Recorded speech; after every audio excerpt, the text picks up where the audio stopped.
Bonjour Vincent, on ne va rien faire de faux comme souvent à la télé aujourd'hui. Je vous vois donc dans le cadre de mon livre-film, son titre Risque de chance, traduction littérale de l'idéogramme chinois du mot crise, et vous venez de me l'apprendre du grec crisis. Sa vocation, aider à faire naître celle des autres. Ça paraît très prétentieux, mais c'est vraiment ça la vocation de cette démarche. Le cœur de son message, c'est « Rien ne peut empêcher ta contribution au monde, mais sais-tu quelle est-elle » Son histoire, ça sera la mienne et les vôtres partagées en résilience, et ses thématiques ouvertes et portées par chaque personnalité très différente. Alors ma première question, Vincent, c'est, dans votre parcours d'homme, de banquier, aujourd'hui de fondateur, de patron, pouvez-vous me dire quel est le plus beau risque dans la vie? D'ailleurs, je ne sais pas pourquoi je vous ai dit banquier, parce que vous n'êtes pas du tout banquier. Non, Vous pas du êtes tout, j'ai été assez éditeur. sûr. Oui, Vous absolument. êtes éditeur. Donc je me Non, suis planté. c'est- Dans votre parcours non, d'homme, c'est pas ça. d'éditeur, pardon, Oui. pouvez-vous me dire quel est le plus beau risque dans la vie? Très certainement, ce à quoi je me suis attaché vraiment dans ces 30 années de l'édition, c'est de profiter de chaque jour pour des rencontres nouvelles. Mon métier m'y incite par définition. Vous voyez, un livre, c'est un prototype. Chaque livre est nouveau, chaque mise en œuvre d'un livre est une histoire nouvelle, et personne ne sait à l'avance s'il marchera ou pas. Donc c'est d'abord des rencontres avec des auteurs, mais aussi, c'est notre job d'éditeur, c'est comment provoquer la rencontre entre un auteur et son lecteur. Et c'est imprévisible. Et ça, c'est une richesse qui conduit à l'humilité. Et quand vous faites des budgets, tout simplement, dans une entreprise, vous avez en face de vous des éditeurs, comment vous faites en sorte de les conforter dans les choix qu'ils font? Parce que si vous émettez, vous, comme patron, un doute sur ce qu'ils doivent faire, c'est la catastrophe. Parce que vous allez avoir en face de vous quelqu'un qui ne sait pas à l'avance si tel ou tel livre va réussir. Et si en plus vous lui posez la question, comment voulez-vous qu'il ne panique pas? Donc cette richesse, c'est un métier dans lequel la prise de risque est totale, permanente, quotidienne. Et je me souviens j'étais jeune, d'un grand éditeur chez Plomb, à qui son actionnaire nouveau, qui était un grand groupe, disait faites-moi un budget précis, je veux savoir quels vont être les titres qu'on va publier en fin d'année. Et donc il mettait des faux titres, parce qu'il disait je n'en sais rien, je sais que chaque année j'aurai 3 ou 4 titres qui vont arriver en cours d'année et qui vont me permettre de réussir le moment donné. Donc il était là dans un budget qui ne correspondait à rien. Alors ça, c'est vraiment en littérature. En bande dessinée, c'est un peu différent. Quand on sort un nouveau Lucky Luke ou Black et Mortimer, on sait qu'on a un potentiel très important. Donc, on essaye de combattre ça par des phénomènes de collection, des phénomènes de série. Et donc cette prise de risque est le caractère essentiel de notre métier, probablement plus que tout autre. Quand on est en presse, vous voyez, la presse, c'est autre chose. Que vous avez une récurrence hebdomadaire ou mensuelle ou quotidienne. Donc vous avez des variations qui n'ont rien à voir. Donc l'édition, c'est un métier de risque qui conduit naturellement à l'humilité. Quand vous regardez bien, vous achetez un livre, 9 fois sur 10, vous contrefoutez totalement de l'éditeur. Vous regardez le titre et l'auteur. Et quand c'est de la bande dessinée, vous regardez le héros.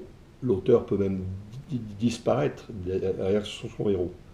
Et donc cette vision-là vous fait comprendre que l'éditeur est un passeur qui, à coup sûr, s'il perdait cette logique de l'humilité, mourrait.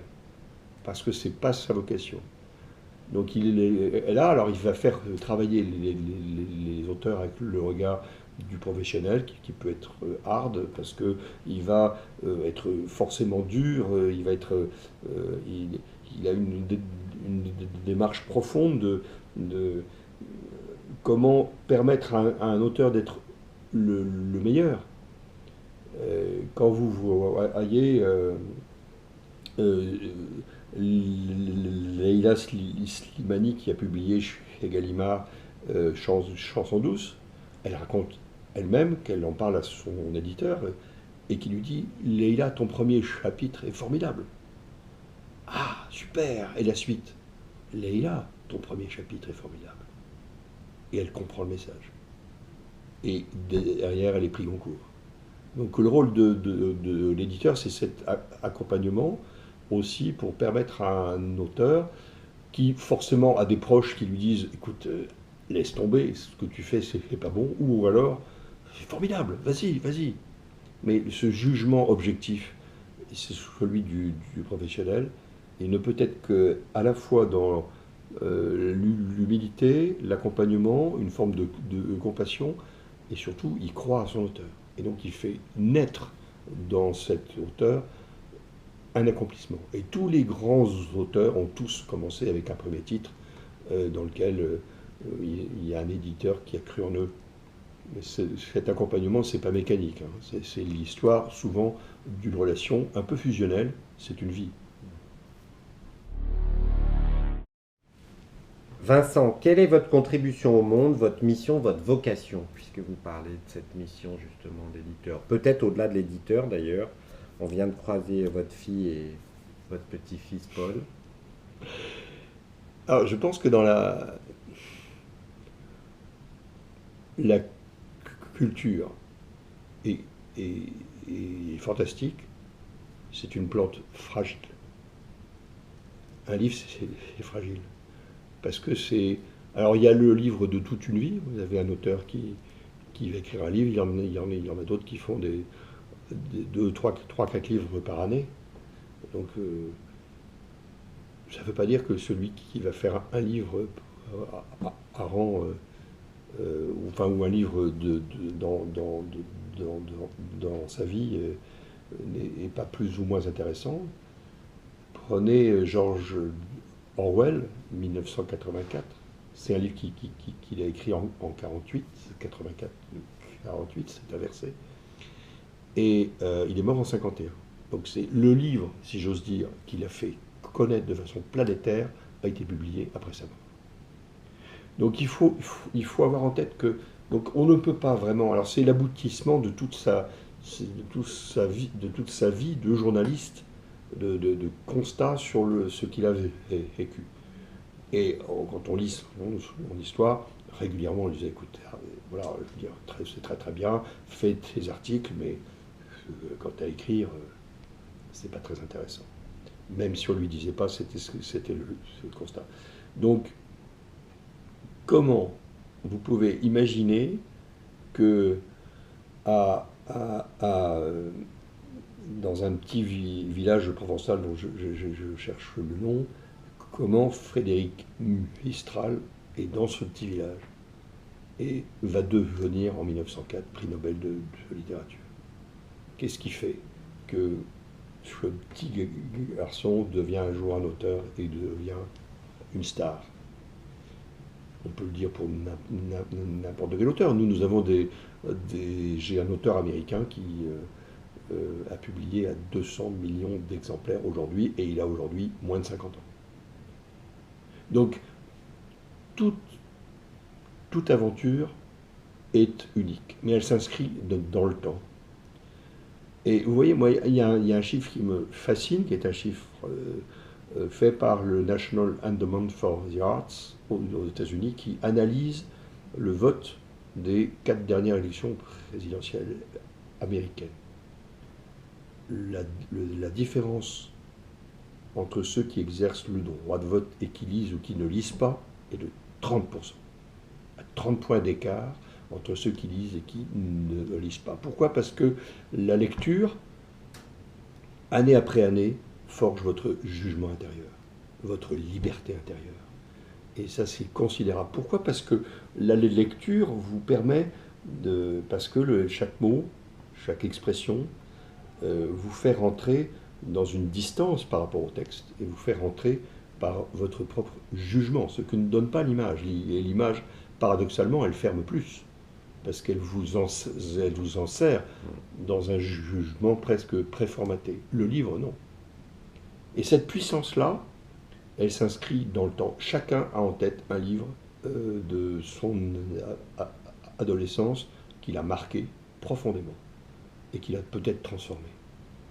Et je crois que cette vision-là, elle est pour chaque personne unique. Alors on sort des tas de livres, c'est un peu comme si on jetait des bouteilles à la mer, et chacun va se saisir d'un livre, mais quelquefois d'une phrase, un texte. Et c'est vrai, quand vous regardez ce livre qui a traversé les millénaires, qui est le plus vendu au monde, c'est-à-dire la Bible, vous avez bien, vous avez beau lire ou relire des textes de l'Évangile, vous arrivez, il y a eu un jour une phrase qui vous saute au visage et qui devient peut-être la phrase de votre vie. Et eh bien, même chez Victor Hugo, vous allez trouver des phrases comme ça, c'est-à-dire la capacité d'un auteur de ciseler ces phrases est une capacité d'une puissance phénoménale. Alors, vous avez un test que moi je trouve extraordinaire. Vous prenez un dictionnaire, vous tournez les pages, vous avez des tas de mots. Moi, je ne m'étais jamais aperçu, et Internet nous le révèle, que quand vous tapez sur Internet un mot, au bout de la cinquième lettre, grosso modo, le mot il vous sort au visage, le mot que vous vouliez. Mais vous mettez trois mots. À 99%, vous tombez sur une expression unique dans l'histoire de l'humanité, quelle que soit la langue dans laquelle vous êtes. Et ça vous fait comprendre la puissance de l'écrit, la puissance incroyable de cette richesse en main qui vous donne cette distance par rapport au monde. Alors vous êtes à cheval entre les faits, la réalité, qui elle résiste à notre analyse et qu'il faut prendre en considération, et la distance de l'homme, ce que Hegel appelle l'esprit scientifique européen, par exemple, on pourrait le citer dans d'autres civilisations, et qui vous donne cette distance par rapport aux faits. Et on dit souvent que les faits sont têtus. Ça veut dire que les faits sont au moins aussi forts que l'analyse que nous en faisons pour transformer le monde. Donc toute notre vie, c'est un va-et-vient entre le réel et la conscience que nous en avons. Et là, vous êtes dans le sens du mot crisis. Il n'y a pas de crise qui ne vous donne un diagnostic sûr sur ce qu'il faut faire si vous acceptez le réel, si vous avez l'humilité d'être les pieds sur le sol et que vous regardez comment d'abord vous transformez vous-même. Donc, Vincent, est-ce qu'on peut dire que votre mission, votre vocation, je ne sais pas, votre contribution au monde, c'est de publier la parole des autres? Oui, c'est assez bien résumé. Rares sont les éditeurs qui écrivent eux-mêmes. Et moi, je trouve que être éditeur, c'est un métier fantastique que j'ai découvert au fur et à mesure, parce que ça repose sur la confiance. Quand Johann Sfar vient nous voir pour dire « Ah, je vais vous raconter, j'ai une histoire extraordinaire d'un chat qui a avalé un perroquet qui parle, et il parle à un rabbin au 19e siècle en Algérie. Et ça va être fantastique. » Vous êtes là, vous dites oui, c'est bien ton truc, mais j'ai du mal à comprendre. Et ça fait le chat du rabbin, prix d'Angoulême, best-seller absolu. Et je crois que ça, voilà, c'est ce que porte un auteur. Il a une parole, une puissance, une force, et ça, il faut l'entendre. Vincent, qu'est-ce que vous reconnaissez en vous-même Elle n'est pas en marche, si? Ah non, Si, elle est en marche. Mais merci, c'est bien de l'avoir fait. pardon, parce que Bah, tu je peux vous pas raconte faire. l'anecdote à ce sujet-là parce qu'elle est trop belle. Xavier Emmanueli, Ouais. toute la deuxième partie de son interview, j'appuie sur le truc, ça marche pas, et j'avais pas mis les lumières pour pas gêner les gens. Ah. Je rentre chez moi, je fais des trucs, etc. Je m'aperçois qu'il me manquait la moitié de l'interview. J'avais les larmes aux yeux, je Ouais. pleurais. J'ai dit, c'est pas possible. Mm.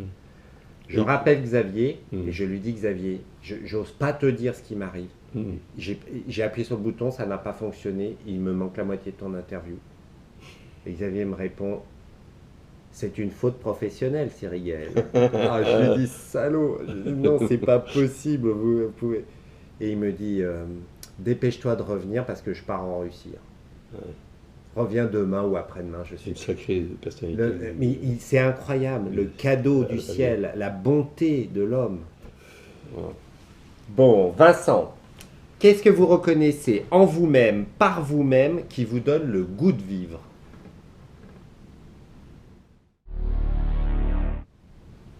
Je sais pas trop. C'est une question en fait assez difficile parce que on a chacun a un tempérament. Moi, j'ai certainement un tempérament naturellement tourné vers les autres.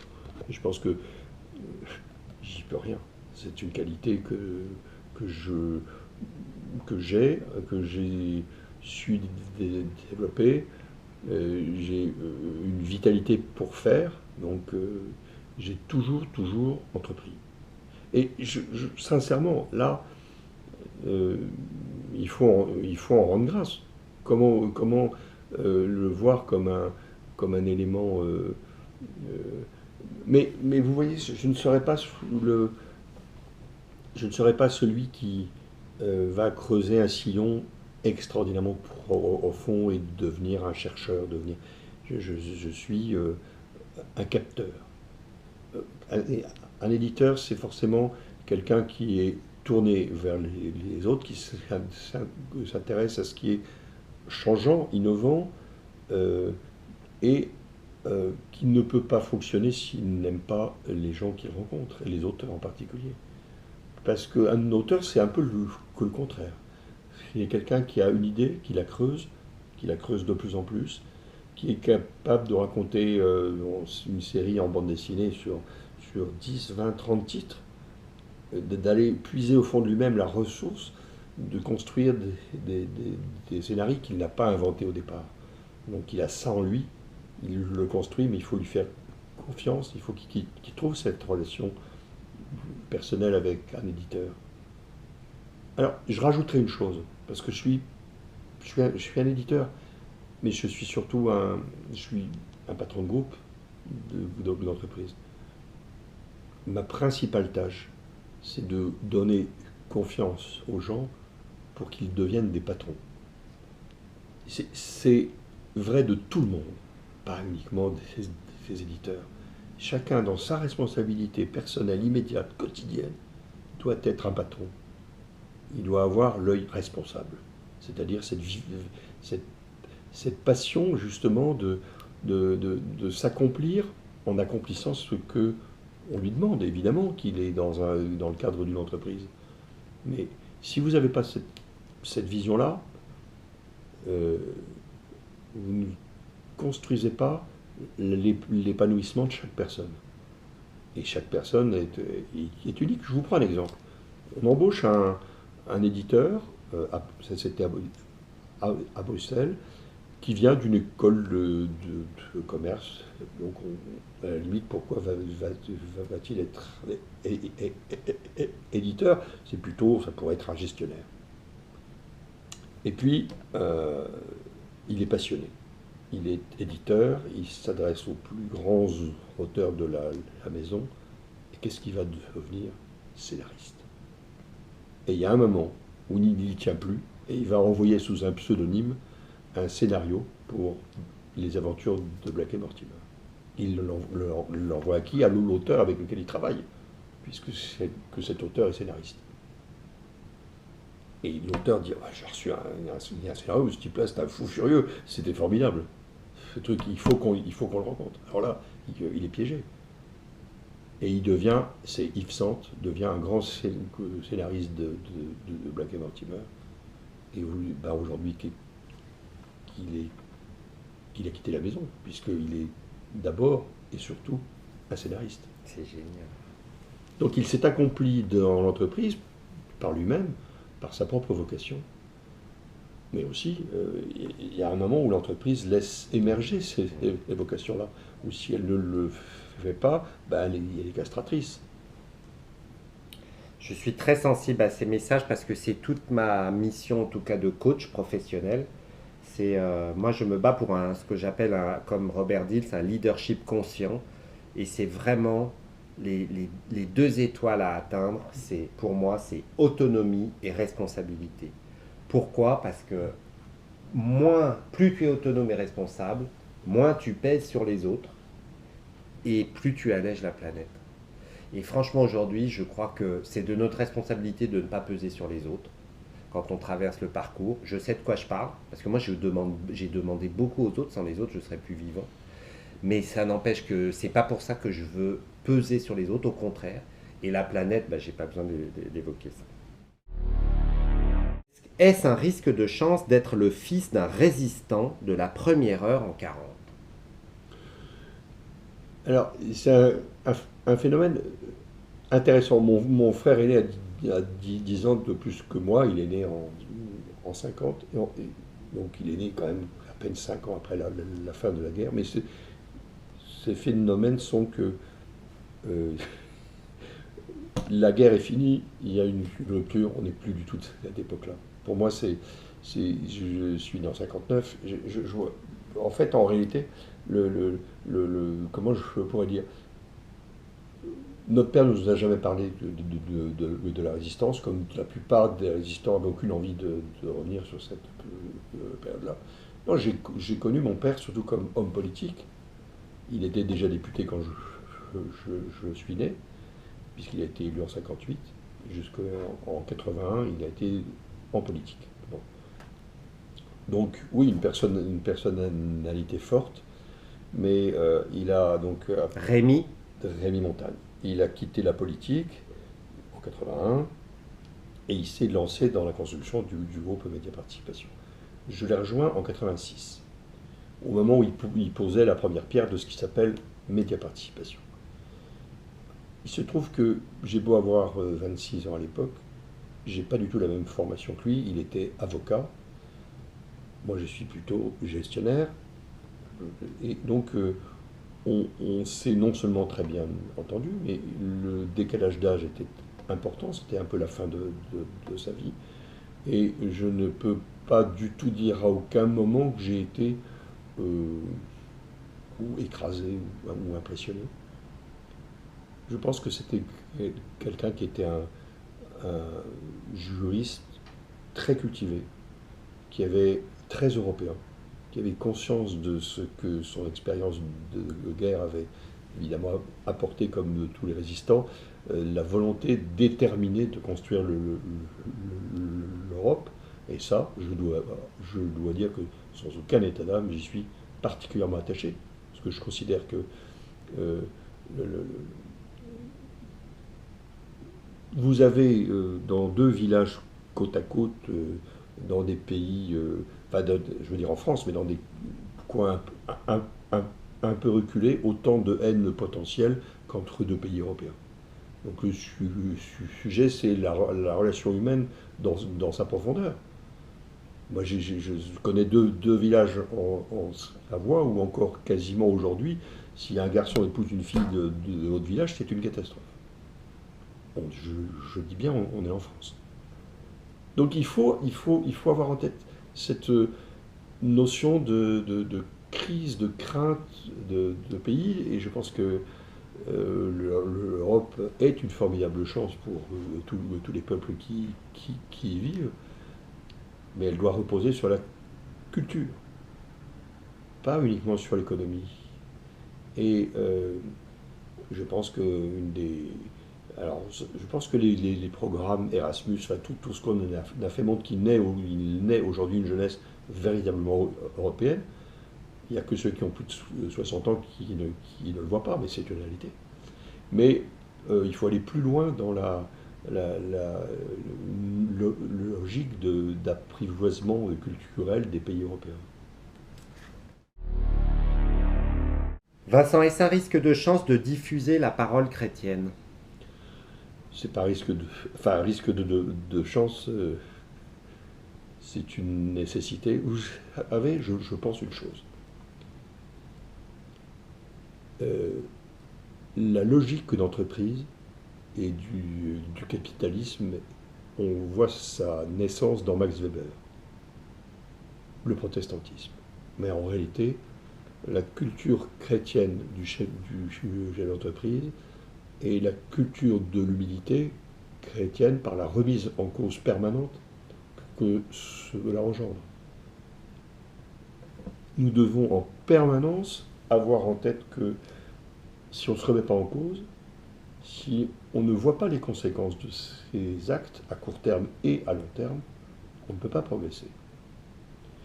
Et donc dans les racines chrétiennes, vous avez exactement tous les fondamentaux de ce qui permet de construire une civilisation, du respect de chaque personne, quel que soit son niveau. Hein. Il suffit de dire à Paul, il n'y a plus ni blanc, ni noir, ni homme, ni femme, dans la logique de l'homme libre, évidemment, centré sur le Christ, donne cette incroyable liberté de se remettre en cause et de vivre dans l'entreprise, parce que je voudrais de rester sur ce terrain-là, un certain nombre de valeurs qui sont essentielles. J'en prendrai une seule, le pardon. Le pardon vécu dans l'entreprise. C'est à tous les niveaux. C'est le patron qui se plante et à qui personne n'ose lui dire, ça c'est déjà un problème, mais dont on sait que de toutes les façons, il ne sera pas capable de pardonner ou de demander le pardon. Et alors tout est vicié, c'est-à-dire que on va contourner les problèmes, mais dans une réunion, quand vous êtes pour une forme de respect humain qu'on peut comprendre, dans la logique où vous ne dites pas la vérité, c'est foutu. Donc il faut la dire avec, bien sûr, il faut beaucoup de respect des personnes, mais la logique dans l'entreprise d'être en vérité, alors d'abord par rapport aux faits, par rapport au réel. Vous savez, un fait qui est déjà bien analysé vous permet d'évoluer. Mais la logique du pardon vous permet tout simplement de repartir à zéro parce que c'est totalement libérateur. Alors on le sait dans les familles, c'est pas uniquement vrai dans les entreprises, mais c'est bien difficile. C'est encore plus difficile avec les proches. Alors c'est pour ça que dans l'Évangile on dit aimer son prochain comme soi-même. Son prochain, c'est les proches, c'est d'abord la famille, et c'est là où c'est le plus dur. Et aimer les gens qui sont à des encablures, c'est facile. Mais ça n'a pas cette dimension puissante, affective qu'on a que dans une entreprise. Donc, si vous réfléchissez, chaque personne étant une personne unique, avec un parcours unique, si vous arrivez à voir dans cette personne la dimension divine qu'elle apporte, parce que justement, elle est ce caractère unique touche la transcendance. Eh bien, la conséquence, c'est que vous écrasez les hiérarchies.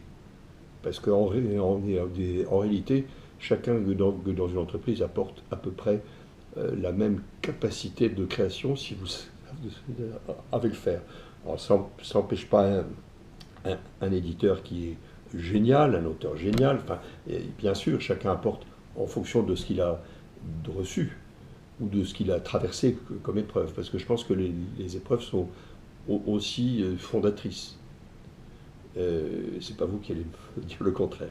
Et donc cette notion-là d'épreuve traversée, c'est dans une entreprise, beaucoup. Enfin, moi, je ne peux pas dire que j'ai souffert, mais j'ai vécu des premières années du groupe où euh, je dormais sur la moquette entre 3 heures et 5 heures parce qu'il fallait que je termine un, un document parce que qu'on devait présenter au banquier le matin. Donc on a tous vécu des moments durs, et ces moments durs, ben, on s'en rappelle tous, comme ayant été des moments un peu fondateurs. Et puis il y a la fameuse phrase du Christ, de rendez à Dieu ce qui est à Dieu, à César ce qui est à César.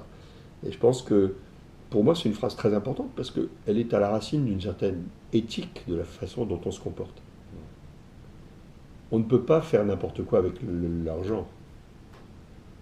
Et on ne peut pas faire n'importe quoi avec les personnes qu'on a en responsabilité. Donc il y a cette double dimension qui est... Alors que les jeunes, je vais vous dire aujourd'hui, les jeunes que vous cherchez à embaucher, je dis que vous cherchez parce que c'est des jeunes que vous voyez, ils ont du potentiel. Une fois qu'on a parlé du job et tout ça, ils me disent, votre entreprise est sympa, eh bien, qu'est-ce que vous faites pour sauver la planète?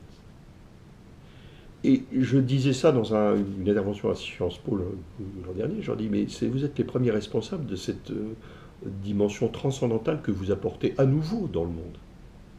Parce que nous, on a vécu au jour le jour, dans notre quotidienneté, dans l'entreprise, pour faire plus de profit. Toujours plus, parce que c'était les chiffres, il fallait les respecter.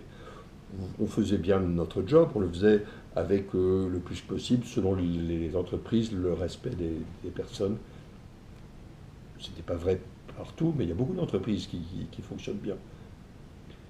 Et vous apportez une dimension supplémentaire. Le monde est fini, au sens de sa finitude. Pour voyager, le monde est un village. Bon, vous avez... alors c'est un peu énervant quand vous voyez les mêmes marques aux quatre coins de la planète, mais vous faites des rencontres qui vous montrent que chaque personne est différente.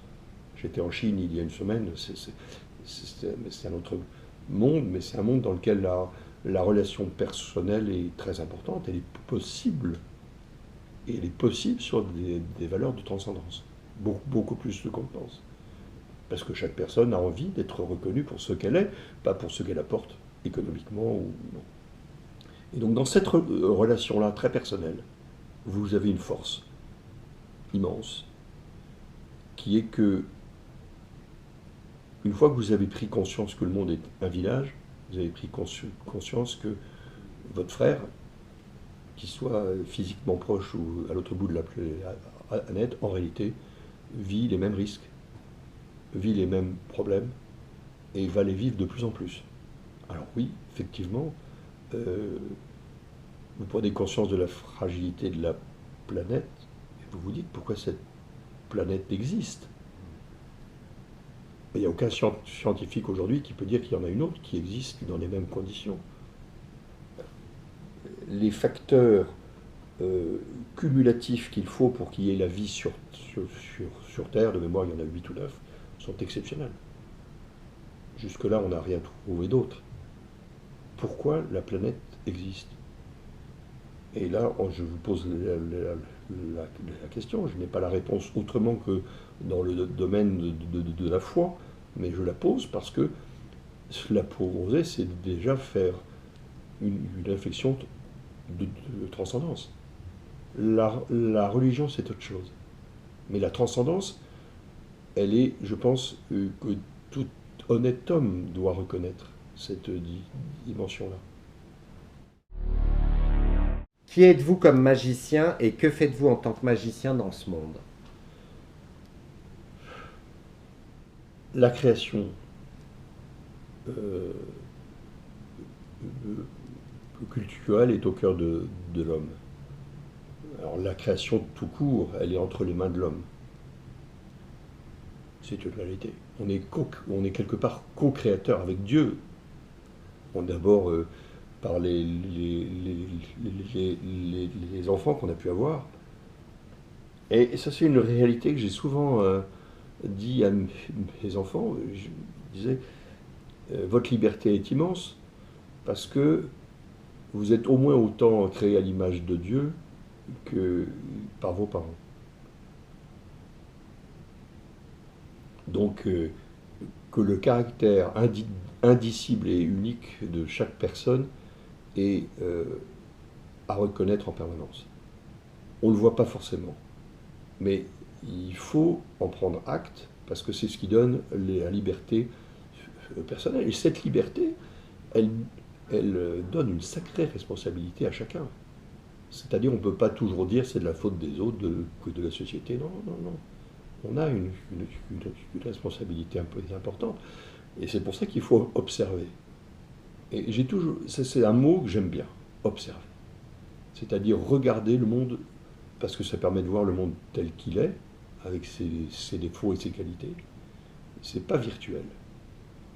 Et cette observation, elle conduit à des constats, à une lucidité sur soi-même, probablement c'est sûrement le plus dur, et puis sur ses collaborateurs, sur les autres. Alors être magicien, c'est faire émerger des personnalités.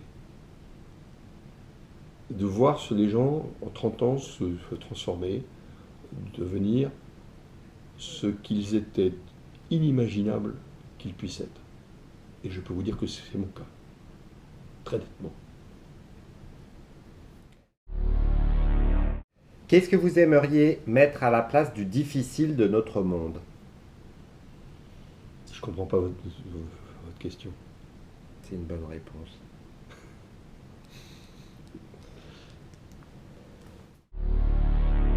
Vous avez parlé plusieurs fois de personne unique. Partagez-vous la vision de Jean Vanier, que j'ai donc eu la grâce d'interviewer avant son envol, qui porte le titre d'un de ses livres, « Chaque personne est une histoire sacrée ».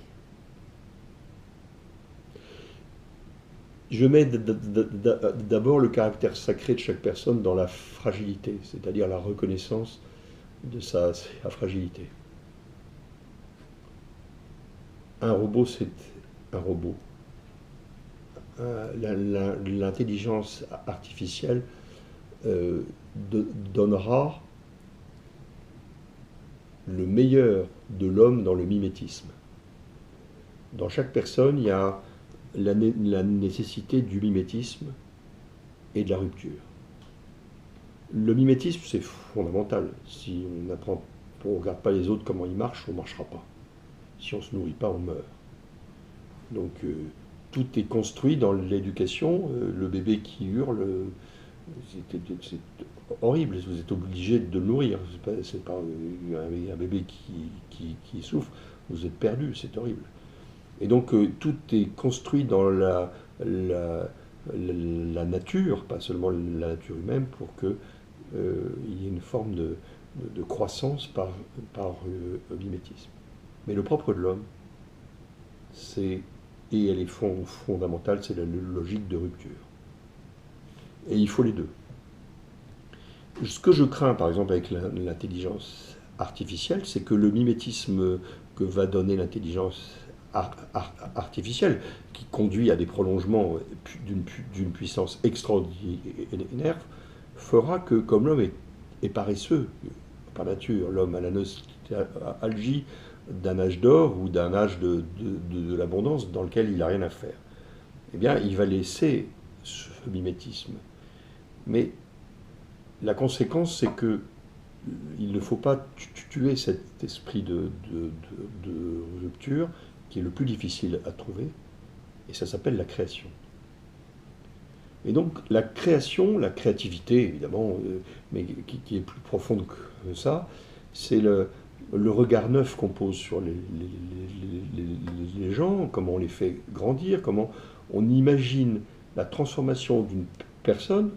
Alors, vous voyez bien, une mère de famille, logiquement, elle n'a Dieu que pour ses enfants, et elle va voir le potentiel de ses enfants là où aucun professeur, aucun psychologue n'est capable de le voir. Et on a des milliers d'exemples de jeunes arrivés à l'âge adulte dont aucun pariait sur cette capacité. Et la seule qui y a cru, c'est leur mère.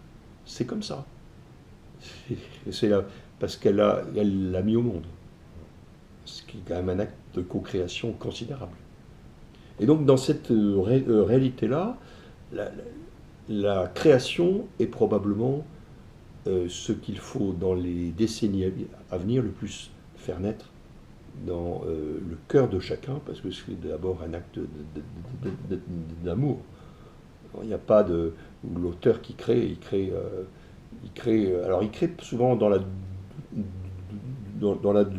douleur et la contrainte, et je pense que c'est inhérent, mais dans la douleur et la contrainte, il y a une forme d'amour. D'ailleurs, un accouchement sans douleur, ça n'existe pas. Qu'est-ce que vous vivez dans votre vie que vous souhaiteriez voir continuer? Ah, j'ai envie de vite vous répondre, c'est un peu provoquant, mais rien. Parce que c'est précisément là que la rupture est nécessaire. La création, elle doit se nourrir des acquis, mais elle doit être force de rupture. Avez-vous un défaut dont vous souffrez? Oui, le bégaiement, c'est très certainement quelque chose dont j'aurais jamais parlé il y a quelques années. Donc finalement, si j'en parle, c'est que c'est quelque chose que j'ai assumé, mais c'est quelque chose qui, vous savez, qui quelquefois, vous bloque dans une prise de parole. Alors que vous pourriez dire des phrases vraiment adaptées et puissantes, et où l'émotion est telle que vous n'allez pas les dire. On peut le dire en positif. Quelquefois, je suis contraint à me taire et c'était une bonne idée. J'adore. La suite de la question, c'était: c'est quoi l'intention positive qui se cache derrière ce défaut? Si tant est qu'on puisse considérer que le bégaiement soit un défaut. Alors, ce qu'il y a de très positif, c'est que, moi je vois toujours tout de suite les gens qui portent attention à ce que je dis. C'est très très mécanique, mais il y a des moments où je me sens très à l'aise pour parler, en fonction de la réceptivité de la personne en face. Et l'inverse, c'est que je m'aperçois que les personnes qui m'écoutent font attention à ce que je dis parce que je bégaye. Donc, voilà. Écoutez, vous me dites quel est votre défaut. C'est incontestablement ça qui peut-être qui m'a le plus marqué dans ma vie. Maintenant, quand vous êtes entrepreneur et que vous aimez le risque, c'est jamais quelque chose qui m'a freiné pour faire ce que je devais faire.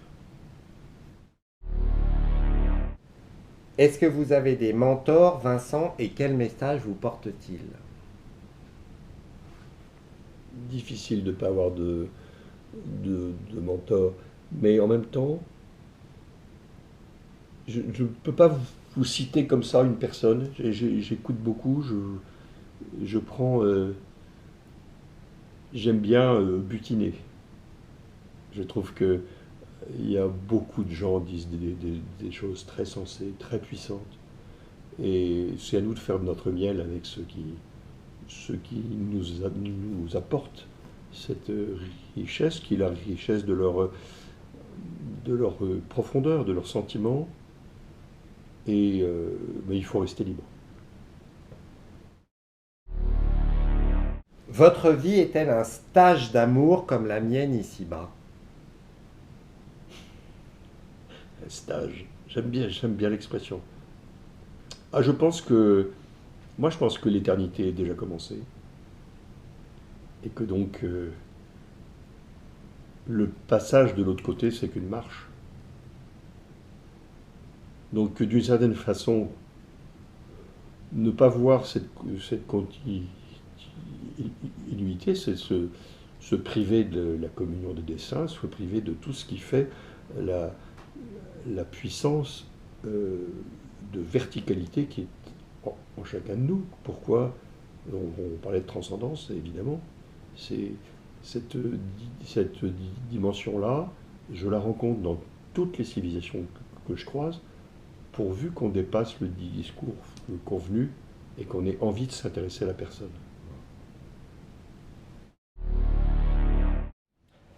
En conclusion, Vincent, faut-il tout oser demander dans la vie? Oui, alors moi, pour ça, je suis pas bon. Probablement, j'ai été élevé avec trop de réserve, et souvent, du coup, j'ai un peu l'esprit d'escalier, et je me dis souvent, j'aurais dû lui demander, ou j'aurais dû faire ça. Et alors, dans le temps, on finit par oser, que l'expérience fait aussi qu'on vous écoute plus, donc on peut plus parler. Mais j'ai raté des occasions de parler avec des personnalités qui se seraient bien prêtées au jeu. Mais ça, c'est mon défaut, c'est un autre défaut. Pourquoi avez-vous accepté ma demande d'interview avec cette simplicité, Vincent? Oh, parce que la vie engendre des rencontres, et quand quelqu'un que vous aimez bien euh, vous, vous sollicite pour recevoir, ma porte est toujours ouverte. Et ça, c'était vrai. J'ai une chose que je me suis toujours dit, étant un chef d'entreprise depuis 30 ans, je me suis dit, voilà, si un jour j'étais au chômage. Et je n'ai jamais refusé de recevoir une personne au chômage. Euh, Parce que même si j'ai pas le temps, il faut le faire, parce que je sais à quel point c'est la privation du travail est destructeur de la personnalité. Et donc, quelqu'un qui peut dire, bah, j'ai été bien reçu par telle personne, et puis il m'a donné du temps, c'était pas 5 minutes, c'est très important. Ça, c'est des clés évidemment d'accueil de chaque personne. Ça, c'est le côté, je pourrais le dire, de, de générosité. En réalité, je reçois toujours beaucoup. Chaque rencontre, évidemment. Et on le sait. Donc Vincent, c'est quoi le plus beau risque dans la vie en un mot, s'il vous plaît? La bonté. Le mien aura été de partager ce moment avec toi, avec vous, pardon, aujourd'hui. Merci du fond du cœur. Avez-vous une question? Ben, on peut peut-être finir sur le tutoiement, justement. Je te remercie. Ah, c'est adorable. Merci beaucoup, beaucoup. C'est très fort.